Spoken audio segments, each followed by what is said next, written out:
نحمده ونصلي ونسلم على سید الانبیاء والمرسلین اما بعد بسم اللہ الرحمن الرحیم۔ معزز خواتین و حضرات، السلام علیکم ورحمۃ اللہ وبرکاتہ۔ آپ کو یہ جان کر نہایت مسرت ہوگی کہ بحمدللہ تعالی خطبات بغدادی شائع ہو چکی ہے، اور یہ بڑی درینہ خواہش تھی کہ ہم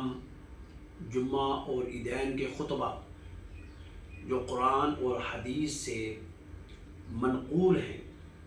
ان کی ترتیب، ان کی تالیف کریں۔ بحمدللہ تعالی اس میں ہم کامیاب ہو چکے ہیں۔ قبل اس سے کہ میں خطبات کے حوالے سے کچھ گفتگو کروں، کچھ حمدیہ کلام ہے اور کچھ نعتیہ کلام ہے، میں وہ پیش کرنے کی جسارت کر رہا ہوں۔ ازل سے ابد کی صدا لا الہ الا اللہ ہے، ذکر صبح و شام لا الہ الا اللہ ہے، میرا مشن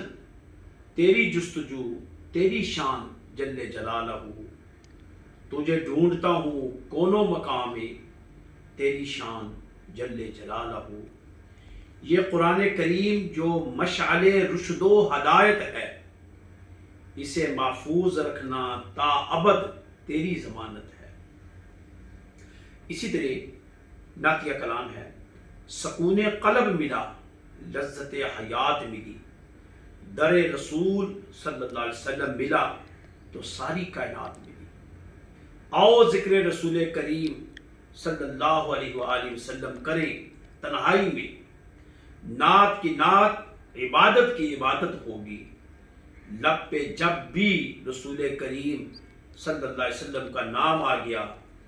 ہر کسی کو میرا احترام آ گیا۔ عزیزان، جیسا کہ آپ کو پتہ ہے کہ ادارہ فیضان القرآن بحمدللہ تعالی تفسیر قرآن، حدیث اور دیگر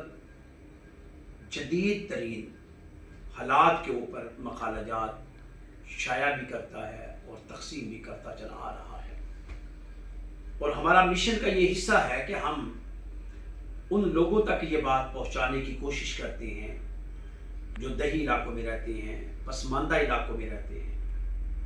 اسی طرح جو خطبات تیار کیے گئے ہیں خطبات بغدادی کے نام سے، حقیقت میں اس کو سب سے زیادہ تقسیم کیا جائے گا دیہی علاقوں میں، اور ان علاقوں کی مساجد اور مدارس میں تقسیم کیا جائے گا جہاں پر کتب دینیہ کا پہنچنا انتہائی مشکل ہے۔ ہماری ٹیم، ہماری انتظامیہ، ہماری مجالس کی ناظمات، ناظمین ہمیشہ سے بڑی جستجو کے ساتھ اور بڑی جد و جہد کے ساتھ اور بڑی محنت کے ساتھ اور بڑی جانفشانی کے ساتھ اس پروجیکٹ کو بروئے کار لا رہے ہیں۔ یقیناً خطبات بغدادیہ کو بھی وہ اسی ہی جوش اور خروش سے اور محبت اور خاص مشن سے اس کو لے کر آگے چلیں گے، اور کوشش کریں گے کہ دیہی علاقے کے علماء، مفتیان اور خطباء تک اس کتاب کو بطور صدقہ جاریہ کی شکل میں تقسیم فرمانے میں ہماری معاونت فرمائیں گے۔ ہم نے واٹس ایپ کے اندر اور اس کا ایک لیٹر بھی ہم نے تیار کیا جو فیس بک کے اندر بھی ہوگا، کہ اگر کسی خطیب صاحب کو بھی یہ کتاب چاہیے ہوگی وہ ہم سے اس ایڈریس پر خط لکھ کر منگوا سکتے ہیں بلا معاوضہ۔ یہ ادارے کی طرف سے ایک بطور تحفہ بھی ہوگا، ایک انمول ہدیہ بھی ہوگا، اور اس کے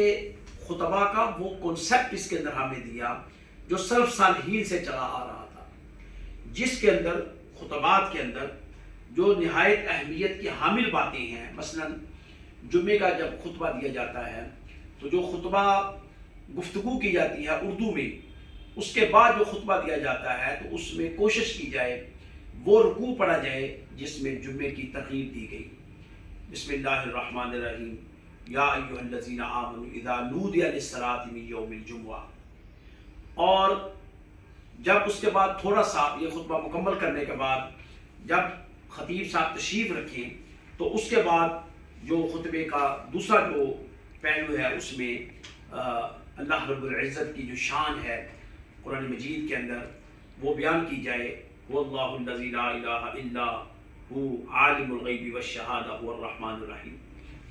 یہ اس طرح ہم نے اس کو تشکیل دیا ہے۔ اسی طرح رمضان المبارک کا جو خطبہ تیار کیا گیا ہے کہ رمضان المبارک میں جتنے بھی جمعے آئیں گے ہم اس میں اللہ کے حمد و ثنا بیان کرنے کے بعد وہ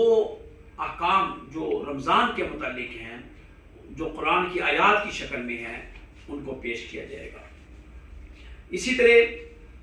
رمضان المبارک میں آپ جب دوسرا جمعہ پڑھیں گے تو اس کے اندر بھی یہی چیز ہوگی۔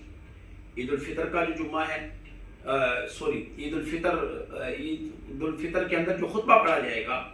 اس کے اندر بھی ان آیات کو لیا گیا ہے جن آیات کے ذریعے نبی مکرم صلی اللہ علیہ وسلم کی نبوت اور رسالت اور اسلام کے پھیلانے کی بشارت اور اسلام کی حقانیت کا ذکر اس رکوع کو پڑھا جائے گا۔ اسی طرح عید الفطر کا جو دوسرا جمعہ عید الفطر کا ایک دوسرا خطبہ ہوگا اس کے اندر بھی اسی ہی چیزوں کو ملحوظ خاطر رکھا گیا ہے۔ رجب المرجب کا جمعہ جو اس مہینے کے اندر جمعے آئیں گے اس میں معراج شریف کا ذکر ہے۔ شعبان کے اندر جو جمعے آئیں گے اس میں شب برات کا ذکر ہے۔ محرم الحرام کے اندر جمعے آئیں گے اس میں شہداء صالحین امت کا ذکر ہے۔ تو کہنے کا مقصد یہ ہے کہ ہماری یہ خواہش تھی کہ ہم جمعے کے خطبوں کے اندر قرآن کی آیت کو حمد و ثنا کے بعد قرآن کی جو آیات ہیں ان کو ترویج و اشاعت میں لے کر جائیں، اور جب توقف کرنے کے بعد آپ دوسرا خطبہ شروع کریں تو اس میں بھی حمد و ثنا کے بعد حمد و صلات کے بعد قرآن کی چند صورتیں ہم نے مختص کی ہیں جس کے اندر نصیحت ہے، جس کے اندر مخاطب کیا گیا ہے چیزوں کو، اس کا ذکر کیا گیا ہے اور اس کو شامل کیا جائے۔ اسی طرح آخر میں ہم نے ایک دعائیہ خطبہ کے نام سے بھی ہم نے ترتیب دی ہے، اور اس کا مقصد کیا تھا؟ اس کا مقصد بھی یہی تھا کہ اگر کوئی شخص کسی بھی تکلیف اور اذیت اور دکھ میں مبتلا ہو تو وہ 2 رکعت نماز نفل پڑھے۔ پہلی رکعت میں سورۃ فاتحہ کے بعد 7 مرتبہ سورۃ الکوثر پڑھے، دوسری رکعت میں سورۃ فاتحہ کے بعد 7 مرتبہ سورۃ الاخلاص پڑھے، اس کے بعد وہ خطبہ پڑھے۔ وہ دعائیں ہیں، وہ دعائیں اللہ رب العزت کی بارگاہ میں یکسوئی کے ساتھ مانگی جائیں اور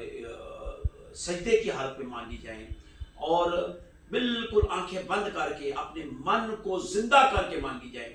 یقیناً وہ دعائیں شرف قبولیت سے نوازی جاتی ہیں۔ اسی طرح ہم نے خطبہ نکاح جو ہے اس کو بھی ترتیب دیا ہے، اس کے اندر بھی وہ چیزیں جو انتہائی ضروری تھی پند و نصیحت کے لیے، یعنی مجمع کو جو کہ جس طریقے سے مجمع کو آپ نے نصیحت کرنی ہے وہ نصیحت کریں۔ ہم نے یہ بھی کوشش کیا کہ ان خطبوں کے اندر ہم نے ترجمہ بھی ساتھ لگایا ہے تاکہ ہر شخص جو ہے وہ اگر چاہے تو اس ترجمے کو پیش کرے، نہیں تو کم سے کم دوران خطبہ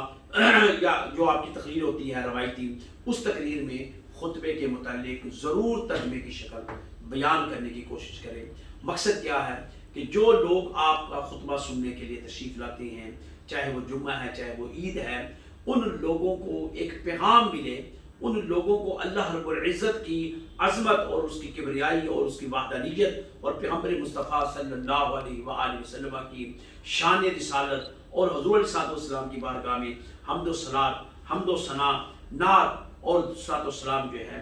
وہ جس حد تک جتنا بھی آپ کو چاہ سکے اس کا بھی تذکرہ ہو۔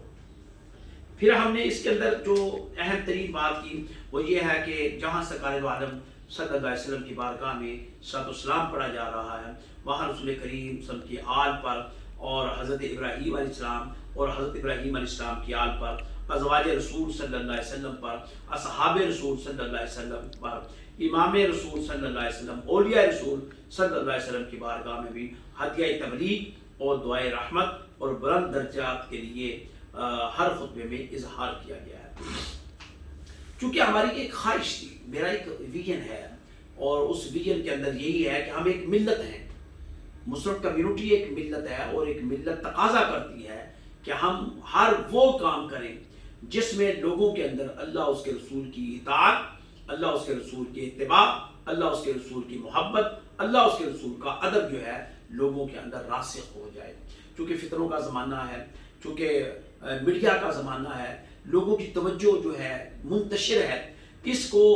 مرتکز کرنے کے لیے ہم نے ہمیشہ جد و جہد کیا اور آئندہ بھی انشاءاللہ العزیز کریں گے۔ ہماری گفتگو ہمیشہ مختصر ہے، جس سے کہ قرآن مجید کے اندر ہم نے 365 لیکچر تیار کیے تھے، اور وہ بھی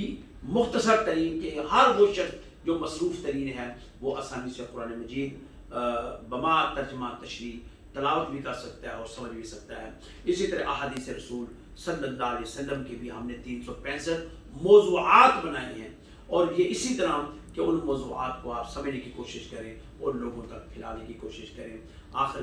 میں اس دعا سے پہلے یہ بات کروں گا کہ میرے عزیزوں، میرے دوستوں، میرے ساتھیوں، میری بہنوں، میری بیٹیوں، بینگ مسلم ہم پر لازم ہے کہ ہم سارے کام اپنے کریں۔ آپ ڈاکٹر ہیں، آپ انجینئر ہیں، آپ ٹیچر ہیں، آپ جج ہیں، آپ وکیل ہیں، آپ کسی بھی شعبہ زندگی سے تاجر ہیں،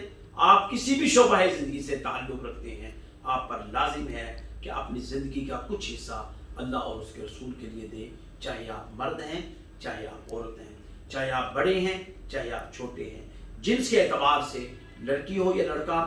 مرد ہو یا عورت، بڑا ہو یا چھوٹا،